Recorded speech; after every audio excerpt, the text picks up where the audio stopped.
सहनाववतु सहनौ भुनक्तु सह वीर्यं करवावहै तेजस्विनावधीतमस्तु मा विद्विषावहै। ओम शांति शांति शांति। गुरुर्ब्रह्मा गुरुर्विष्णु गुरुर्देवो महेश्वरः गुरुरेव परं ब्रह्म तस्मै श्री गुरवे नमः। चिन्मयं व्यापि यत्सर्वं त्रैलोक्यं सचराचरं तत्पदं दर्शितं येन तस्मै श्री गुरवे नमः।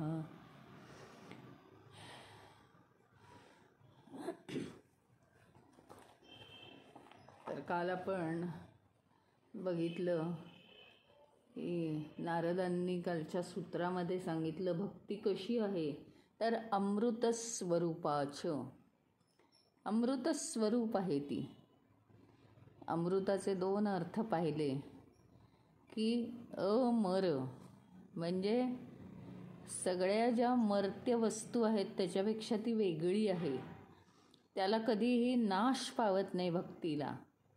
आणि दुसरी गोष्ट म्हणजे मी अमृत प्यायल्यामुळे जसा अमर होतो, म्हणजेच काय, समज फक्त बदलते आपली की आपण देह आहोत ही समज जाऊन मी स्वतः चैतन्य आहे, त्याच्यामुळे मी कायम आहेच, देह जाओ अथवा राहो, हे काल आपण बघितलं।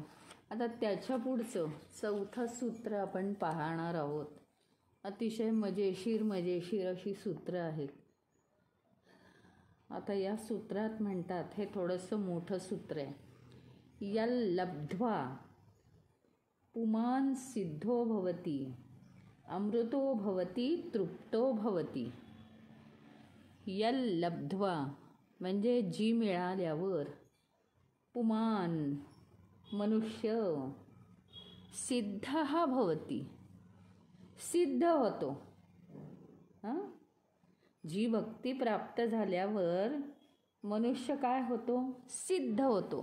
सिद्ध म्हणजे समर्थ होतो। अमृतः भवति म्हणजे अमर होतो। तृप्तः भवति तृप्त होतो, समाधान पावतो, असं हे सूत्र आहे। मग आता काय, जो स्वतः ईश्वर आपल्याला प्राप्त झाला आहे अशा अनुभवाला येतो, किंवा जो ईश्वराशी एकरूप होतो, त्याचं काय होतं, त्याला जे काही आता मिळवायचंय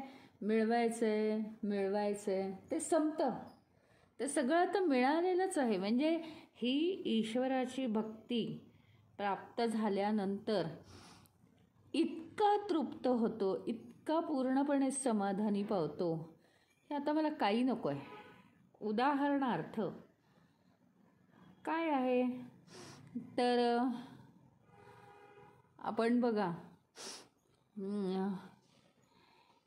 लहान मुलाला सांगितलं, तू लवकर घरात ये, आता खेळू नको, अंधार झालेला आहे, आता देवाचं म्हणायचं, ऐकत नाही तो। त्याला जर सांगितलं तुला ते एक चॉकलेट देणार आहे असं म्हटलं, तर तो लगेच घरी येतो। आता त्याला चॉकलेटची इच्छा असते म्हणून, परंतु मुलगा आईच्या हातातून चॉकलेट घेऊन, भलं मोठं चॉकलेट खाऊन तृप्त झाला आणि परत खेळायला पळून गेला।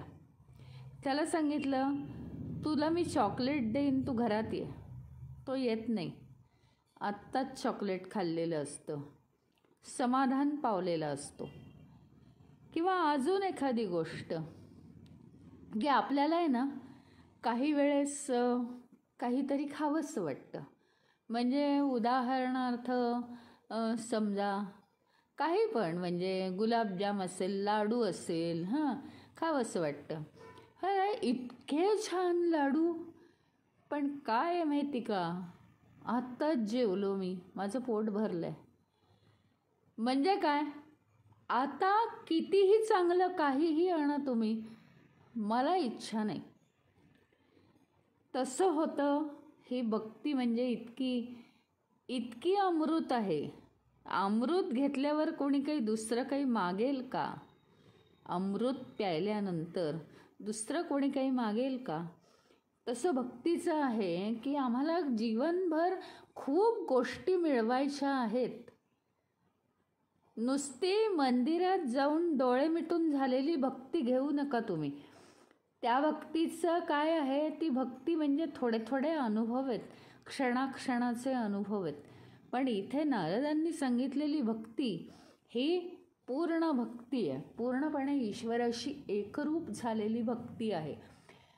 तर याच्यामध्ये असं आहे की ही भक्ती जर आपल्याला प्राप्त झाली आणि आपण ईश्वराशी एकरूप झालो, जन्मभर आपल्याला काही ना काहीतरी हवं आहे. आजसुद्धा हवंच आहे. मनाच्या कोपऱ्यात कुठेतरी काहीतरी आहे की मला हे हवं आहे, मला ते हवं आहे. अगदी काही नाही तरी छोटीशी तरी गोष्ट हवी, वस्तूच्या रूपात हवी आहे, व्यक्ती भेटावी असं वाटतंय, घटनेच्या रूपात हवी आहे. मला मोठेपणा हवा आहे, मला यश हवं आहे, मला मान हवा आहे, मला कीर्ती हवी आहे. काहीतरी हवंच आहे. काहीतरी हवं आहे, मला धन हवं आहे, मला हे हवं आहे, मला ते हवं आहे, पण काहीतरी हवं आहे. आता भक्ती जर झाली, ती विकोपाला गेली, एकदम पूर्णपणे भक्ती झाली, पूर्णपणे म्हणजे काय, आपण ईश्वराशी एकरूप झालो. आणि तो जो अनुभव आहे, लहान मूल आईच्या कुशीत असलं की त्याला काही नको असतं, संपूर्ण विश्व त्याला प्राप्त झाल्यासारखं वाटतं. त्याप्रमाणे आता मला काही नको आहे, आता मला अजिबात काही नको आहे. अगदी मला लहानपणची एक गोष्ट आठवते. कधीतरी काही महत्त्वाच्या कामानिमित्त आई गावाला गेली आणि नंतर आई आली गावाहून, की ज्या दिवशी आई गावाहून आलेली असेल, आम्ही शाळेत होतो, चांगलं 5वी 6वीत वगैरे असू, तर आई आली की आता मला काही भूक नाही. आईला असं वाटायचं काय आता आपण नव्हतो 5-6 दिवस, हे करून खाऊ घालू, ते करून खाऊ घालू. बस आई आली आहे, आता काही नको, काही भूक नसायची. बस अगदी आनंदी आनंद, भूकच नाही. हा जो काही अनुभव आहे, तोच अनुभव हा आहे की ईश्वर भेटल्यानंतर आपल्याला दुसऱ्या कशाचीही इतकी तातडीने गरज भासत नाही. आवश्यक त्या गरजा आपण पुरवतो आणि त्या सहजपणे पुरवतो, पण एवढी तातडीची गरज आपल्याला कोणतीही गोष्ट हवीच आहे, त्याच्याशिवाय अडलंच आहे असं होत नाही. त्यामुळे मनुष्य कसा होतो, सिद्धः भवति. सिद्ध होतो म्हणजे समर्थ होतो. समर्थ होतो म्हणजे काय होतो तो, याचा नीट आपण विचार करायला पाहिजे. समर्थ होणं म्हणजे काय, मी आता अभ्यास करायला समर्थ आहे, किंवा म्हणतात आता तू मोठा झालास, अभ्यास करायला तुझा तू समर्थ हो. म्हणजे कोणी मागे लागायला नको, किंवा कोणी आता तुझा अभ्यास घेतला पाहिजे. आणि आता मी तुला प्रश्न विचारणार आहे बरं का, आणि म्हणून मग त्या भीतीने तू अभ्यास करायचा, असं होता कामा नाही. तर तुझा तू सिद्ध हो, तुझा तू समर्थ हो. याच्यात जो अर्थ आहे तो या सूत्रामध्ये अर्थ आहे की या लब्ध्वा पुमान सिद्धः भवति. जी भक्ती प्राप्त झाल्यावर मनुष्य सिद्ध होतो, समर्थ होतो. म्हणजे कोणत्याही आलंबनाची त्याला गरज लागत नाही, कोणताही आधार नको आहे त्याला खुशी निर्माण होण्यासाठी, त्याला स्थिरता येण्यासाठी. मला अस्थिर वाटतंय, मला हे मिळालं तर बरं होईल, मला ते मिळालं तर बरं होईल, कसलंही त्याला आलंबन नको असतं. काहीही गरज नाही, माझा मी सिद्ध आहे. म्हणजे काय, आता मला ईश्वर भेटला, अजून काय पाहिजे जगात? काहीही नको आहे. आणि हे मला फार उशिरा कळलं, ईश्वर भेटल्यावर काहीही लागत नाही, हे मला फार उशिरा कळलं, फार उशिरा कळलं. नाही तर आधी ईश्वरालाच बघितलं असतं ना मी. म्हणजे हे आपल्याला अनुभव येतो. अमृतः भवती, तो समर्थ तर होतोच कशावरही, कोणत्याही घटनेवर. हे असंच झालं पाहिजे, ते तसंच झालं पाहिजे, तरच मी खुश होईन, तरच मला बरं वाटेल, तरच मला स्टॅबिलिटी येईल, तरच मला स्थिरता येईल, असं नको व्हायला, मला चिंता वाटते, असं काही नाही. कुठल्याही परिस्थितीत त्याला कसलीही चिंता राहत नाही. तो सिद्ध होतो, तो समर्थ होतो. कशावरही त्याचा आनंद अवलंबून राहत नाही, कशावरही त्याची खुशी, त्याची स्थिरता कशावरही अवलंबून नाही. तो स्थिरच आहे आणि तो पूर्ण आहे, परिपूर्ण आहे. कारण भगवंत भेटला आहे, अजून काय पाहिजे? मग तो अमृतः भवती, तो अमृत त्याला प्राप्त होत नाही हो, तोच अमृत स्वरूप होऊन राहतो. अमृत त्याला मिळत नाहीये.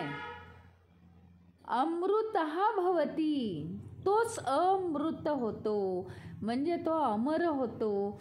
अमर होतो याचा अर्थ आपण काल पाहिला थोडक्यात. अमर होतो म्हणजे काय, आता इथे अजून सखोल अर्थ पाहायचा आहे. अमर होणं म्हणजे काय, की काल आपण बघितलं त्यातला एक असा दृष्टिकोन आहे की मी देह आहे असं जर म्हटलं, विनाशकारी वृत्तीला, विनाशकारी उपकरणाला आपण म्हटलं की मी ते उपकरण मी आहे, तर मग मला मृत्यू आहेच ना. पण मी जर देह नाही तर मग तरीसुद्धा मी का म्हणतोय स्वतःला देह आहे म्हणून? मग देहाच्या नाशाबरोबर माझा नाश होतोय आणि तो केवळ विचारांनी नाश होतोय. तसंच मी चैतन्य आहे, मी आत्मतत्व आहे, मी ईश्वर आहे असं जर आपण म्हटलं तर मला मृत्यू नाहीच आहे, देहाला मृत्यू आहे. एक ही संकल्पना कालच्याच ह्याच्यात आपण बघितली. आता आज त्याच्या पलीकडचा विचार करायचा आहे. अमृतः भवती, आपण केव्हा केव्हा मृत होतो सांगू का? मृत होणं, अरे संस्कृत भाषा तर इतकी सुंदर आहे की तुम्ही अर्थ जितके काढाल तितके ते अर्थ आहेत आणि डिक्शनरीत आहेत ते अर्थ. मृत होणं म्हणजे काय माहिती का? आपला आत्मविश्वास जाणं, दुर्बलता येणं, फ्रस्ट्रेशन येणं, नाराजी येणं, सगळ्यातनं अंग काढून घेणं, घाबरगुंडी उडणं, हे सगळं मृतपणाचंच लक्षण आहे. जिवंतपणाचं लक्षणच नाही आहे हे. कुठली तरी चिंता करत बसणं. अरे अर्जुनाला तर त्यांनी सांगितलं क्लैब्यम स्मगमफार्थ. क्लैब्य हा शब्द इतका वाईट आहे माहिती आहे. क्लैब्य म्हणजे सगळ्यातून सारखं, अगदी एखाद्या रडक्या पोरक्या मुलासारखं रडत बसायचं आणि मनाला दुर्बलता आणायची. अशा माणसाला लोक मूढ म्हणतात, चांगलं नाही म्हणत. त्याच्याविषयी जरी आपुलकी दाखवली, सिंपथी दाखवली तरी ते काही चांगलं नसतं. क्लैब्य आहे ते, क्लैब्य म्हणजे अतिशय हीनता आहे. मनुष्यासारखा मनुष्य असून सुद्धा नपुंसकत्व म्हणजे अत्यंत वाईट अवस्था मनाची, एकदम खालच्या पातळीला जाणं आणि दुर्बल होणं, की आता मला काहीच येत नाही, मला काहीच माहिती नाही. ही सगळी जी मनाची अवस्था आहे याला मृत होणं म्हणतात.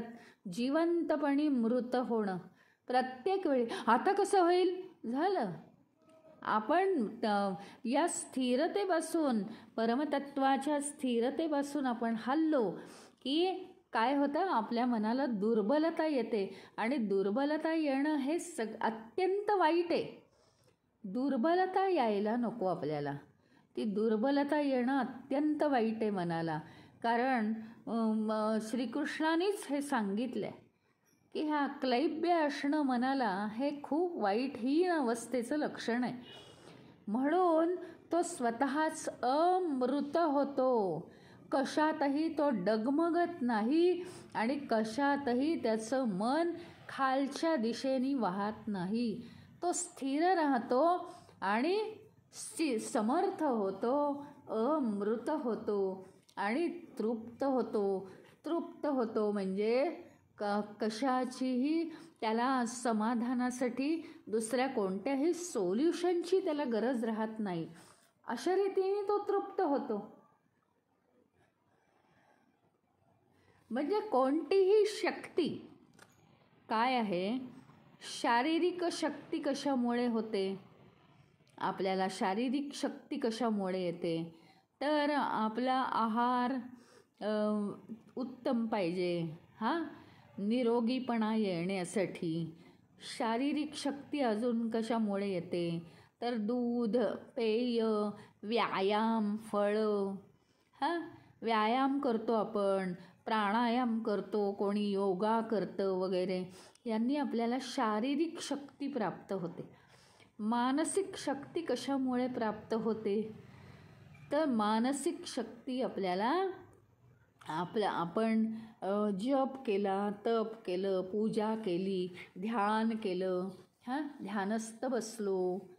पण ध्यान करायचं सुद्धा हे माहिती पाहिजे आपल्याला, कसं ध्यान करायचं, टेक्निक माहिती पाहिजे आपल्याला. मग ही मानसिक शक्ती आपल्याला प्राप्त होते. बौद्धिक शक्ती कशी काय प्राप्त होते, तर बुद्धीचा विवेक जितका जास्तीत जास्त करू दिवसभरात आपण. मागे एकदा मी म्हटलं होतं की बुद्धी जी आहे ती आपण कमी वापरतो. कारण जसजसं आपलं वय होईल ना, जाऊ दे ते आता ते 100 भानगडी बघायला नको, काय सोपं आहे तेवढंच मला सांग, असं आपण म्हणतो. म्हणजे आपण बुद्धी वापरत नाही.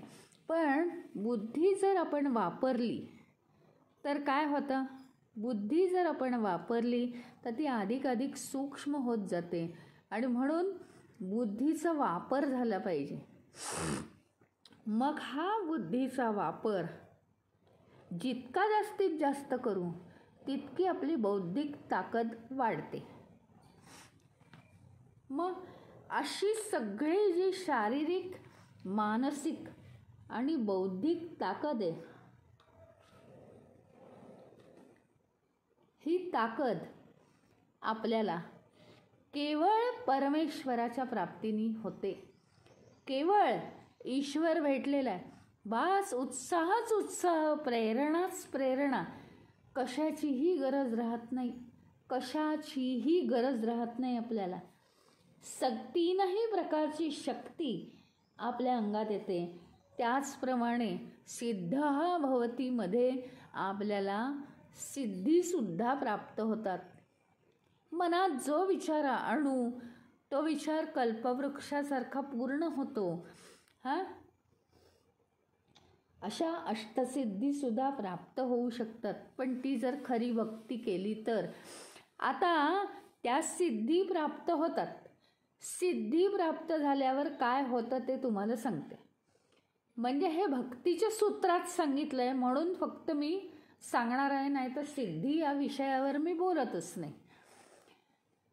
या भक्तीच्या सूत्रामध्ये सांगितलं आहे, जी भक्ती प्राप्त झाल्यावर मनुष्य सिद्ध होतो. म्हणजे तो समर्थ तर होतोच हो, सिद्ध होतो. स्वतःचं स्वतः करायला तो पूर्णपणे सिद्ध होतो. परंतु काय आहे, दुसरी एक महत्त्वाची गोष्ट म्हणजे त्याला अष्टसिद्धी प्राप्त होतात. अष्टसिद्धी त्याला प्राप्त होतात. ज्या काही अष्टसिद्धी आहेत, सिद्धींच्या मागे आपल्याला जायचं नाही आहे फारसं, पण ज्या काही सिद्धी आहेत त्या प्राप्त होतात त्याला. म्हणजे सहज विचार केला तरी तो त्याचा परिपूर्ण होतो किंवा त्याला यश मिळतं किंवा याच्यावर तो अवलंबून नाही आहे. कशावर? त्याच्या नशिबावर तो अवलंबून नाही आहे. त्यांनी विचार केला की त्याला ते प्राप्त होतं. का बरं? परमेश्वराची कृपा. मन अतिशय शुद्ध होतं. आपल्याला का नाही होत? कारण आपलं मन शुद्ध नसतं, हजारो गोष्टी. त्यामुळे जे आपण हे बघा, एक साधी गोष्ट सांगू का? गुगलवर माहिती काढायला गेलो तर आपण ते टाईप करतो आहे ना, आपल्याला जे पाहिजे ते आपण टाईप करतो आणि मग गुगलवर माहिती येते बरं का. पण आपण बरोबर टाईप केलं असेल तरच, आणि आपण काहीतरी चुकीचं टाईप केलं आणि त्याच्यावर अजून आता येत का नाही माहिती म्हणून अजून काहीतरी टाईप केलं तर काहीतरी तिसरीच माहिती येते जी आपल्याला नको आहे. आपलं तसं झालं आहे. आधी आपल्या मेमरीमध्ये किंवा मनामध्ये आधी 100 विचार मिक्सअप झालेले असतात. चांगले विचार, वाईट विचार. अशुद्ध झालेलं असतं मन. मनात गोंधळ उडालेला असतो, कन्फ्युजन्स असतात, काही निर्णय घेता येत नसतात, कधी अडचणीत सापडलेलं असतं मन. अशा मनाने जर एखादा विचार केला आपण, मी विचार केला तर मला का नाही बरं ती गोष्ट प्राप्त होते असं वाटतं आपल्याला. आणि एखाद्याने विचार केला, ज्याला परमेश्वर प्राप्त झाला आहे, जो अतिशय महान भक्त आहे, त्यांनी नुसतं विचार केला, साधा एक विचार केला की तो आजारी माणसाकडे गेला. या माणसाला बरं वाटू दे बाबा, किती ह्याचे हाल होत आहेत, त्याला बरं वाटलं तर मला बरं वाटेल असं नुसतं म्हटलं ना तरीसुद्धा त्याच्या विचारांनी, त्याच्या अस्तित्वानी त्या माणसाला बरं वाटतं. हे एक अतिशय छोटं उदाहरण देते मी, पण ही एक प्रकारची सिद्धी आहे. आता सिद्धींनी काय होतं हे पण माहिती करून घेणं आवश्यक आहे. नाहीतर सर्वसामान्य मनुष्य म्हणतो आता मी भक्ती प्राप्त करणार, नारदांनी सांगितलेली. कारण त्यांनी सूत्रामध्ये म्हटलं आहे यल्लब्ध्वा पुमान सिद्धा भवती. मग आता जी भक्ती प्राप्त झाल्यावर मनुष्य सिद्धी प्राप्त करून घेतो, तर मी आता भक्ती प्राप्त करून घेणार असं नाही आहे. ते असं नाही आहे. आताच मी म्हटल्याप्रमाणे ज्याचं मन शुद्ध नाही आहे त्याला ती सिद्धी प्राप्त होत नाही. कारण आत्ताच मी म्हटल्याप्रमाणे काय होतं माहिती का, मनात अनेक विचार आहेत, आधीच ऑलरेडी सगळं टाईप झालेलं आहे. ते आपण सगळं डिलीट गुगलवरचं करू शकतो आणि पुन्हा व्यवस्थित इन्फॉर्मेशन टाकू शकतो. पण मनातले सगळे गोंधळ आपण डिलीट करू शकत नाही. आम्हालाच माहिती नाही आम्ही काय मनामध्ये भरून ठेवलं आहे, ते कसली भीती भरून ठेवली आहे, कसला गोंधळ मनामध्ये भरून ठेवला आहे. आणि त्या मनामध्ये जर आपण शुद्ध विचार टाईप केले तर ते आपल्याला पाहिजे ती इन्फॉर्मेशन येत नाही, म्हणून सुद्धा आपल्याला सिद्धी प्राप्त होत नाहीत. आता दुसरी गोष्ट, तुम्ही म्हणता अहो आम्ही अतिशय शुद्ध मनाचे आहोत, आम्ही तुम्हाला सिद्धी प्राप्त करून दाखवूच. आता एखादा भक्त खरोखरीच परमेश्वरापर्यंत पोहोचला असेल तर खरोखरीच त्याला सिद्धी प्राप्त होतात.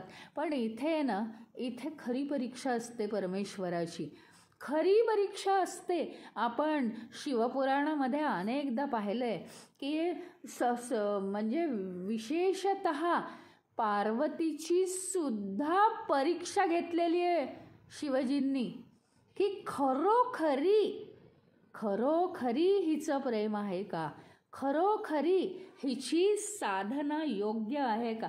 किंवा अनेक भक्तांची सुद्धा शिवजींनी परीक्षा घेतलेली आहे की साधना जरी किती खडतर केली असली तरी तिथे जाऊन परीक्षा घेतली आहे की खरोखरी ही साधना मनापासून आहे का. म्हणजे इथे आपली परीक्षा असते की तो भक्त परिपूर्णतेला गेला, ईश्वराशी एकरूप झाला आणि ईश्वराशी एकरूप झाल्यावर त्याला अनेक सिद्धी प्राप्त झाल्या, तो म्हणेल तसं सगळं व्हायला लागलं. हां, तर तिथे परीक्षा काय आहे की 2 गोष्टी असतात. एक तर सिद्धी प्राप्त झाल्यावर मनुष्य वर चढतो, नाहीतर तो खाली उतरतो. सिद्धी प्राप्त झाली रे झाली की मन मध्ये येतं, अहंकार निर्माण होतो, आजूबाजूला तो बघतो, इतर कोणालाही अशी शक्ती नाही जी शक्ती मला मिळालेली आहे. आणि इथे निचरा होतो भक्तीचा. कारण काय आहे, भक्ती आता सुटायला लागते हळूहळू आणि आपल्याला सिद्धी प्राप्त झाली, मग आता आपल्याला हे मिळेल, त्याच्याद्वारे आपल्याला ते मिळेल. आज मी हे म्हणीन, उद्या मी ते म्हणेन, हात लावीन तिथे सोनं. हे तुम्हाला गोष्ट माहिती आहे त्या राजाची. अनेक वेळा मी सुद्धा त्याचा उल्लेख केलेला आहे की हात लावीन तिथे सोनं.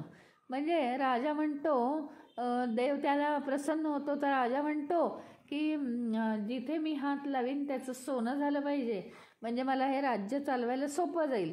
ते सोनं मी विकीन आणि सगळं राज्यकारभार चांगलाच पाहीन. आता प्रेमाने मुलीला हात लावायला गेल्यावर मुलगी सोन्याची होते, हे चालेल का. आणि राजा रडकुंडीला येतो आणि परत ईश्वराच्या पायावर डोकं ठेवतो, परमेश्वरा असं नको. म्हणजे प्रत्येक गोष्टीला 2 बाजू आहेत, फायदा आणि तोटा. जर खरोखरी ही भक्ती सिद्धीला येऊन थांबणार असेल तर ती भक्ती खरी नाही, हे सांगितलेलं आहे.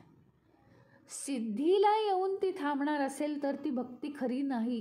कारण सिद्धी प्राप्त झाली म्हणजे काय, आज मी धन म्हटलं, उद्या मी सोनं म्हटलं तर मला ते प्राप्त होतं आहे. आज मला इकडे जायला मिळालं, 4 धामला ताबडतोब मला उद्या जायला मिळावं. अरे सगळी रिझर्वेशन फुल आणि मला जायला मिळतं आहे. काय होईल माझ्या मनात, अहंकार निर्माण होईल की नाही. तुमची इच्छा भलेही चांगली आहे, परमेश्वराला भेटायला चाललायत तुम्ही, पण 4 माणसांपेक्षा माझ्याकडे जर वेगळी शक्ती असेल, अगदी आजसुद्धा सामान्य पातळीवर सुद्धा प्रत्येकाने हा विचार करून ठेवावा.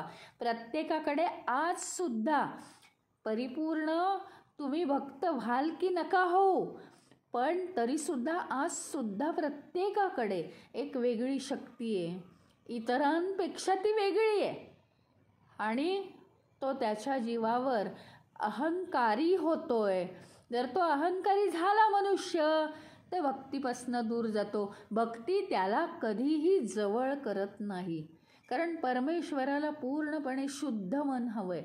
आणि म्हणून या पायरीवरती काय आहे की आपली परीक्षा असते. खूप भक्ती केली, खूप सर्वसामान्य जीवनातून एकदम असामान्य भक्ती केली आणि परमेश्वराचाच जरी मी होऊन गेलो आणि मग तिथे सिद्धी प्राप्त झाल्यावर मी हळूच सिद्धीकडे तोंड केलं आणि परमेश्वराकडे पाठ केली, तर त्याचा काहीही उपयोग नाही आहे. मोहात पाडतं आपलं मन, आपल्याला मोहात पाडतं, सिद्धीच्या मोहात पाडतं. आणि मग सिद्धीसुद्धा मला कसपटा समान आहे, मला फक्त ईश्वर हवा आहे, अशी जर परिपूर्ण भक्ती असेल तरच तो खरा सिद्ध, खरा समर्थ. मला सिद्धीची सुद्धा आवश्यकता नाही. किंवा सिद्धीने काही प्राप्त झालं असेल तर ठीक आहे, ते चालू दे, त्याच्या सह किंवा त्याच्या विना कसंही जीवन चालू दे, मला त्याच्याशी काही म्हणणं नाही. हां, त्याची घृणा पण नाही आणि त्याचा आकर्षण पण नाही. अशा रीतीने समत्व जर राखलं जात असेल तर त्या सिद्धीचा उपयोग आहे. आणि सिद्धी काय, माणसाला विवेक हवा की सिद्धी कशासाठी वापरायची आहे. हा समाज सगळा चांगल्या दिशेने उच्च ध्येयाप्रत जाऊ दे. जशी मला परमेश्वराप्रत जाण्याची इच्छा होतीये तशी या सगळ्या समाजाला पण होऊ दे. त्याच्यासाठी मी काहीतरी प्रयत्न करीन. सिद्धी आहेच माझ्याकडे, तर असा प्रयत्न झाला पाहिजे. तरच असा समर्थ पुरुष, असा सिद्ध पुरुष अमृतः भवती. पुन्हा अमृत आपण ते शिकलो आहोत की अमृत म्हणजे खालच्या पातळीचे विचार नकोत. भीती, चिंता, रागद्वेष, क्रोध, संताप, असंतुष्टी या कोणत्याही गोष्टी नकोत. म्हणजे अमृत कशानेही धस्स व्हायला नको आपल्याला. म्हणजे अमृत. काय झालं? ठीक आहे, असं झालं का? बरं, ते सोडवू आपण. इतकं साधं पाहिजे म्हणजे अमृत होतो आपण. आणि खरोखरीच असा भक्त, भगवंत प्राप्त झालेला भक्त अमृत होतो. आणि दुसरी गोष्ट म्हणजे तो तृप्त होतो. आता कोणी काहीही म्हणा, कोणी काहीही करा, मला काही नको आहे. काही नको आहे म्हणजे त्याच्यापासून लांब जाणं, त्याचा दुस्वास करणं, हे नाही आहे. कशाचाही आग्रह नाही. याला म्हणतात तृप्ती. काही मला नको आहे, नको आहे, नको आहे. आता मी आनंदात आहे, आता मला गोड खाणं अजिबात नको आहे. नाही, त्याचा द्वेष. म्हणजे काय, सहज जो मनुष्य गोड खाऊ शकतो तो म्हणेल मी आनंदात आहे म्हणून मला गोड नको आहे. असा द्वेष करणं. आता मला जेवणाचीच गरज नाही, आता मी आनंदात आहे, असं नाही आहे. असा अर्थ नाही आहे त्याचा. तृप्तः भवती म्हणजे अतिशय समाधान कोणत्याही परिस्थितीत. क्या जे मी आहे ती माझी परिस्थिती ही परमेश्वराने मला तृप्त करून टाकलं आहे. आता मला काहीही नको आहे. म्हणजे कशाची गरज नाही आहे. हे आहे, चला चालेल. आज काय भाजी भाकरी आहे, बरं ठीक आहे. उद्या काय मिरची भाकरी आहे, हो त्याहून चालेल. परवा काय ताक भाकरी आहे, तरी चालेल. काहीही होत नाही, कशाचाही परिणाम होत नाही. कारण मी स्वतः माझा मी तृप्त आहे. त्यामुळे हे परमेश्वराची भक्ती करत असताना एखादं आपल्या मनासारखं घडायला लागलं की हो, आता मला काय कमी आहे, आता मी परमेश्वराची भक्ती करतोय, मी जो विचार करीन तो सिद्ध होतोय. त्यामुळे आता मला कसली गरज नाही आहे, कोणाचीच गरज नाही आहे, असे विचार माणसाने करू नयेत.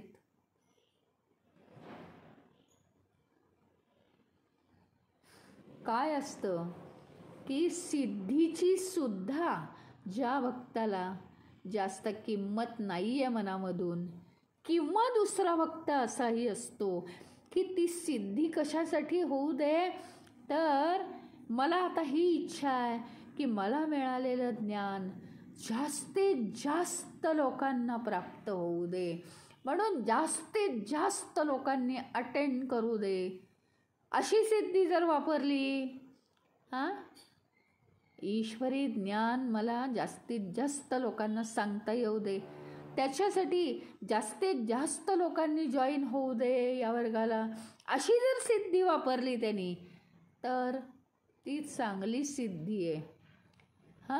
चांगल्या ज्ञानाकडे जास्तीत जास्त समाजाला नेणारी सिद्धी आहे ती. याचा सगळ्याचा माणसाने विचार करावा. आणि खरं सांगू का तुम्हाला, खरं जर आपण परमेश्वरावर प्रेम करायला लागलो तर या ज्या सिद्धी आहेत ना, या सिद्धी सारख्या जणू काही पायात लोटांगण घालतात अशा भक्ताच्या, आणि सारख्या म्हणतात की तू परमेश्वर स्वरूप आहेस. बोल, काय सेवा करू, कोणता तुझा विचार पूर्ण करू. अशा त्या पायात आपल्या लोटांगण घालतात, आपली सेवा करत पायाशी उभ्या असतात सारख्या. आणि तरीसुद्धा त्यांचा उपयोग करावा त्या भक्तांनी, म्हणून त्या पाठलाग करतात. अरे भक्ता, तू आमचा उपयोग करून घे, म्हणजे आम्ही पावन होऊ, पवित्र होऊ, असं म्हणतात. हा असा उल्लेख कुठे आला आहे माहिती का? पुराणांमध्ये असा उल्लेख केलेला आहे. तर तरीसुद्धा इतकं त्या मनुष्याचं परमेश्वराविषयीचं प्रेम असतं की तो त्या सिद्धींच्या आहारी जात नाही. कारण काय होतं, का सिद्धींच्या तो आहारी जात नाही? त्याचं कारण आहे की तो पूर्णपणे त्यांनी आपलं मन परमेश्वराला समर्पित करून टाकलेलं असतं. ईश्वरा, आता मला काहीही नको आहे. माझ्या जीवनात जे घडावं असं तुला योग्य वाटत असेल ते तूच घडव, किंवा ते घडवण्यासाठी विचार मला दे, तसंच मी करीन. तू जो विचार मला देशील तसंच मी करीन, असं त्याने त्याचं मन ईश्वराला समर्पित केलेलं असतं. आणि ईश्वराशिवाय त्याला दुसऱ्या कशाचीही अपेक्षा नसते. त्याला चैनच पडत नाही ईश्वराचं स्मरण केल्याशिवाय. म्हणजे अक्षरशः 2 सेकंद जरी आई डोळ्याआड झाली तरी त्या बाळाला बेचैनी येते. म्हणजे ते जर झोपलं असेल आणि उठल्यावर समोर आई नाही दिसली तर मोठ्याने रडायला लागतं. ते इतकं बेचैनी, आईशिवाय मी राहूच शकत नाही, इतकी बेचैनी त्या भक्ताला येते की काहीही झालं तरी ईश्वराशिवाय मी 2 सेकंदसुद्धा राहू शकत नाही.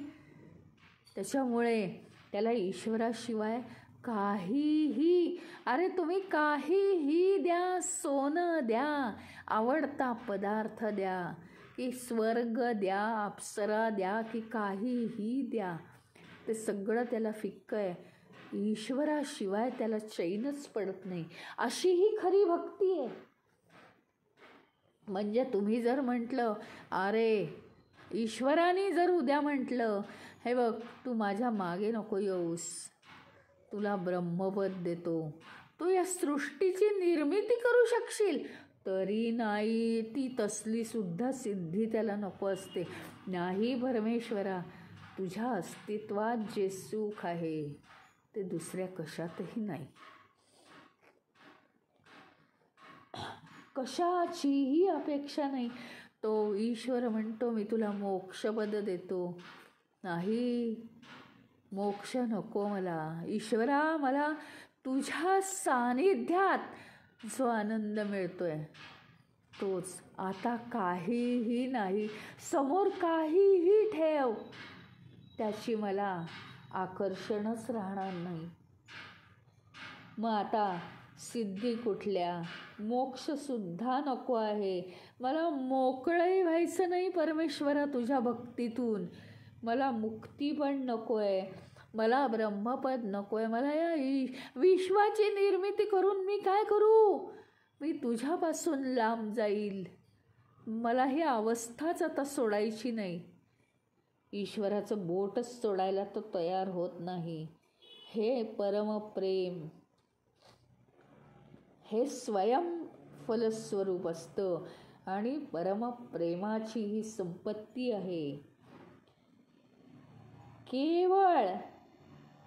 केवळ तो परमप्रेमासाठीच जगतो. आज आपल्याला जगायला काय काय लागतं?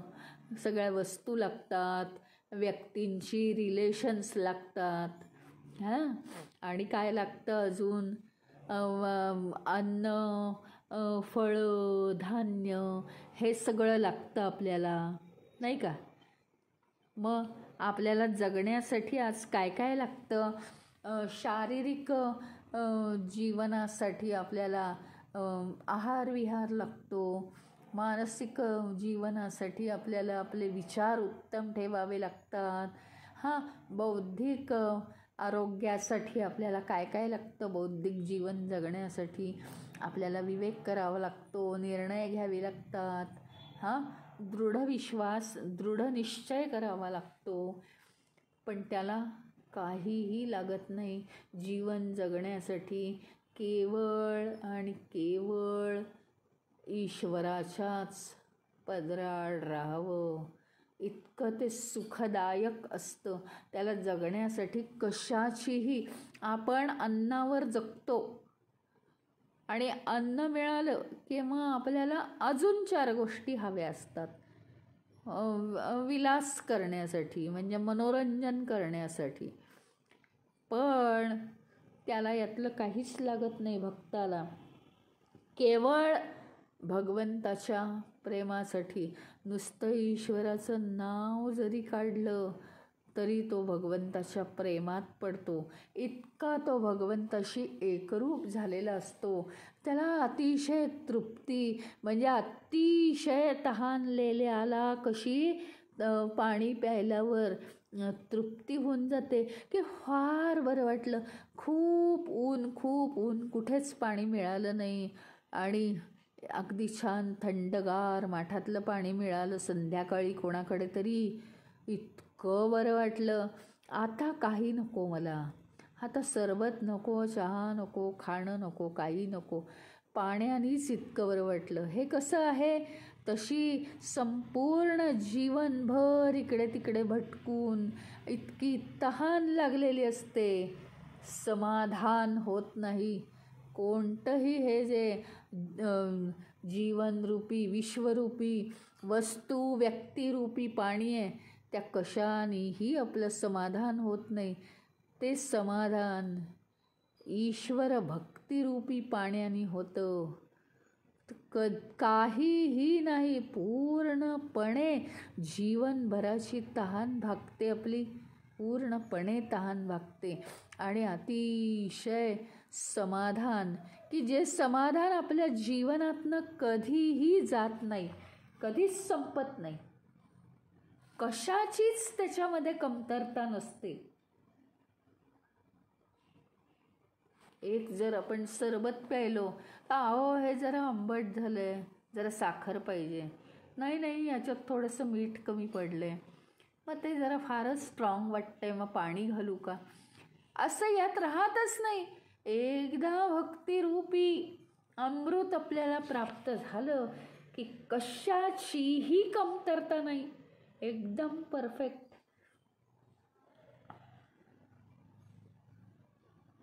आणि काय होतं, इतकं भगवंताच्या जवळ जर आपण राहिलो,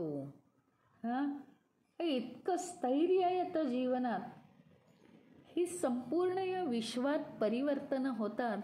आणि खरं सांगू का, ज्याच्यामध्ये बदल होतात, ज्याच्यामध्ये बदल होतात, त्याच्यामध्ये दुःख आहे. बदल कशात होतात, आपल्या वयात, आपल्या वागणुकीत, वयानुसार आपल्या दिसण्यात,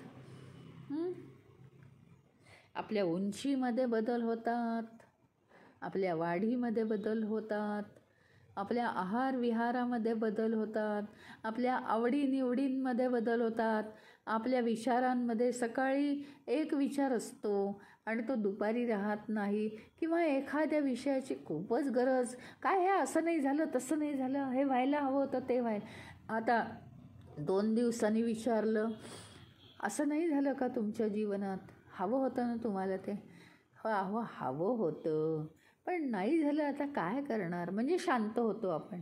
अजून 15 दिवसांनी विचारलं, जाऊ दे ना, नाही झालं तर नाही झालं, म्हणजे काय, विचारांमध्ये सुद्धा बदल होतो. तर ज्याच्यात बदल होतो, असं हे परिवर्तनांचं जे विश्व आहे, परिवर्तनांचं जे जीवन आहे, ते सगळं दुःखमय आहे दोन्ही दृष्टींनी. दुःख मिळतं आपल्याला त्याच्यापासून, म्हणजे काही आपल्या मनाविरुद्ध होतं त्या बाबतीत, कोणत्याही बाबतीत, तर दुःखमय आहे. पण त्यापासून ज्यावेळी आपल्याला सुख मिळतं ना, तर सुखानंतर काय येणार आहे? दुःख येणार आहे. सायकल आहे ती, दिवसानंतर रात्र आणि रात्रीनंतर दिवस. तसं सुखानंतर दुःख आणि दुःखानंतर सुख. मग सुख अनुभवल्यावर एक सुखाची जी लहर असते, त्याच्यानंतर दुःखाची लहर जरा जास्तच कडू लागते ना, जास्तच दुःखी होतो आपण. आता पहिल्यांदाच आपण कडू गोळी तोंडात टाकली तर आपल्याला काय वाटतं की ती कडू आहे गोळी, पण मी आता काहीतरी गोड खाल्लं. गोड खाल्ल्यानंतर कडू गोळी तोंडात टाकल्यावर फारच ती कडू लागते. तसं आहे हे. नुसतं दुःख मनुष्य सोसू शकतो. कधी दुःखांवर दुःख येतात, तो सोसू शकतो. आता त्याला ती सवय झाली आहे की हो, त्याला त्याच्यात उभं राहायची सवय झाली. सुखामध्ये आलं की सुखात मनुष्य लोळतो आणि त्याच्यानंतर परत दुःख येणार आहे, ती सायकलच आहे. तर त्याच्यामुळे त्याला मोठं जास्त दुःख सोसावं लागतं. म्हणजे परिवर्तनं ही जी आहेत, बदल हे जे आहेत जीवनात, हे सगळे दुःखमय जर आहेत, तर आपण दुःखांच्या मागे का जायचं? आपल्याला माहिती आहे तिकडे खोल दरी आहे. हां, दरीत तरीसुद्धा वाकून बघायचं का पडेपर्यंत? नाही, त्याच्यात वाकून बघताच कामा नाही आपण. जिथे सेफ आहे तिथे जायला पाहिजे ना. परिवर्तनांचं दुःख जे आहे ती खोल दरीच आहे, त्याच्यापासून आपण अलिप्त राहायला पाहिजे, सेफ राहायला पाहिजे. आणि म्हणून आपण परमेश्वराची भक्ती करायची आहे.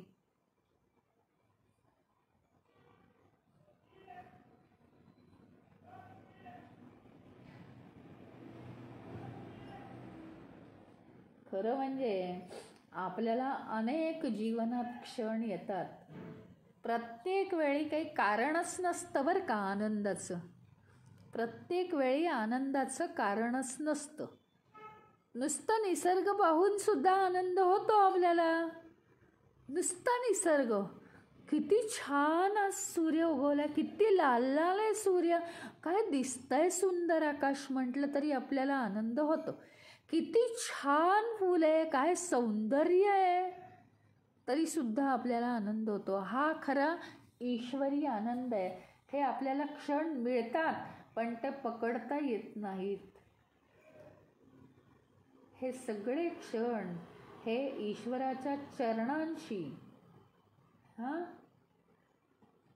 आपण जर भक्तिप्रेमाने राहिलो तर तिथेच हे स्थिरावलेले असतात. आणि म्हणूनच आपल्याला ईश्वराची भक्ती केल्यावर त्याची अनुभूती येते आणि मग जे समाधान येतं ते कशानेही जात नाही.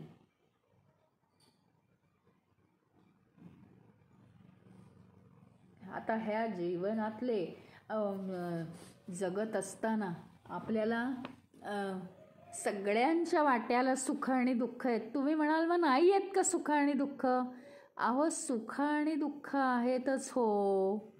हे बघा काय आहे माहिती का, ऊन खूप आहे उन्हाळ्यात. दुसरी गोष्ट म्हणजे त्या उन्हामध्ये जायचं आहे आपल्याला, पण आपण काय करायला पाहिजे? एक तर छत्री घेतली पाहिजे, नाही तर झाडांखालूनचा रस्ता शोधला पाहिजे आणि सावलीतून गेलं पाहिजे.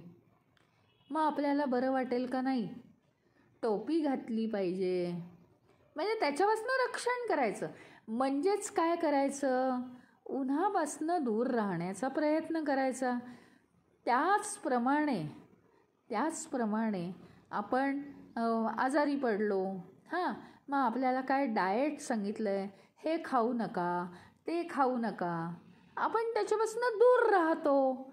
त्याचप्रमाणे जीवन हे परिवर्तनांचं जीवन आहे आपलं, त्याच्यापासून दूर राहायचं म्हणजे मग कशाला चिकटायचं हा प्रश्न आहे की नाही. कशाला चिकटायचं, उन्हापासनं दूर राहायचं म्हणजे छत्री डोक्यावर पाहिजे किंवा झाडं डोक्यावर पाहिजेत. त्याप्रमाणे या परिवर्तनांच्या जीवनापासून दूर राहायचं म्हणजे आपल्या डोक्यावर परमेश्वराच्या भक्तीचं छत्र हवं आहे की नको आहे. काहीतरी स्थिरावण्यासाठी आपल्याला हवं आहे. ती भक्ती एकदम येणारच नाही आहे. तुम्ही असं समजू नका आपल्याला कशी एवढी परिपूर्ण भक्ती येईल, जाऊ दे हा काही मार्ग आपल्यासाठी नाही. तसं नसतं. सुरुवात करा कोणतीही गोष्ट, आणि आपल्याला तर अगदी अतिशय अनुभव आहे. आज जर सुरुवात केली तर 4 वर्षात चांगले पदार्थ माणसाला करता यायला लागतात. हा कसा अनुभव आहे. वर्षानुवर्ष तिथे उभं राहून कसं चांगल्यात चांगलं जमायला लागतं. प्रत्येकाची रेसिपी करण्याची पद्धत वेगळी, तरी तो चांगलाच करतो. त्याप्रमाणे आज जर भक्तीला सुरुवात केली तर त्याच्यात आपण कुशल व्हायला असा किती वेळ लागणार आहे. परिपूर्ण आपण होणारच, परिपूर्ण आपण नक्की होणार. त्याच्यामुळे हा विश्वास ठेवून आज भक्तीला सुरुवात करायची. ईश्वराची भक्ती भजनांमधून आहे. भजनातला अर्थ स्पष्टपणे जाणून घेऊन ईश्वराशी एकरूप व्हायचं. मंदिरामध्ये आहे, जपामध्ये आहे. जप सुरू केला की कोणाशीही बोलायचं नाही, गॅलरीत बसून जप करायचा नाही, इकडे तिकडे बघत, याला त्याला हाय हाय करत, टाटा करत. गॅलरीत बसून जप नाही करायचा. तो जप एकदाच करायचा, माळ घेऊन. आणि एक माळ करायची असेल तर जितका वेळ लागतो तितका वेळ तो जप करायचा. अतिशय कॉन्सन्ट्रेशन करायचं. ईश्वराच्या चरणांशी आपण बसायचं, समर्पित व्हायचं. ईश्वरा मला काही कळत नाही, मला तुझ्यात सामावून घे, मला भक्ती करायला शिकव. अशी भक्ती आपण सुरू केली की ती होते, नो डाऊट ती नक्की होणार. आणि ती भक्ती जसजशी वाढत जाईल तसतसा या परिवर्तनांच्या जगाचा जो दुःखाचा अनुभव आहे त्याचा ताप आपल्याला कमी जाणवायला लागेल. छत्री घेतल्यावर उन्हाचा ताप कमी जाणवतो, हे लक्षात ठेवा. झाडांखालून जाताना उन्हाचा ताप कमी जाणवतो. तेवढ्यात एक वाऱ्याची झुळूक आली तर बरं वाटतं, कारण आपण सावलीत असतो. पण उन्हात वाऱ्याची झुळूक आली तर आपल्याला बरं नाही वाटत, गरम हवा लागते आपल्याला. त्याप्रमाणे या जीवनात तर सगळे बदल आहेत आणि हे बदल आपल्याला दुःख देणार आहेत. त्याच्यापासून लांब राहण्यासाठी ईश्वराच्या चरणांशी आपण समर्पित झालं पाहिजे. त्या प्रभुचरणांवर रोज डोकं टेकवलं पाहिजे. माझं मन मी तुला ईश्वरात देऊन टाकतो, मला जसं बरं वाटेल तसं तू मला ठेव, असं त्याला सांगितलं पाहिजे.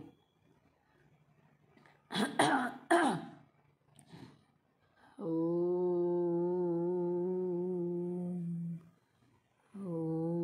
पूर्णमद पूर्णमिदं पूर्णात् पूर्णमुदच्यते पूर्णस्य पूर्णमादाय पूर्णमेवावशिष्यते.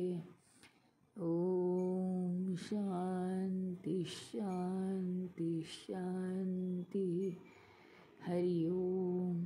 श्री गुरुभ्यो नमः. हरि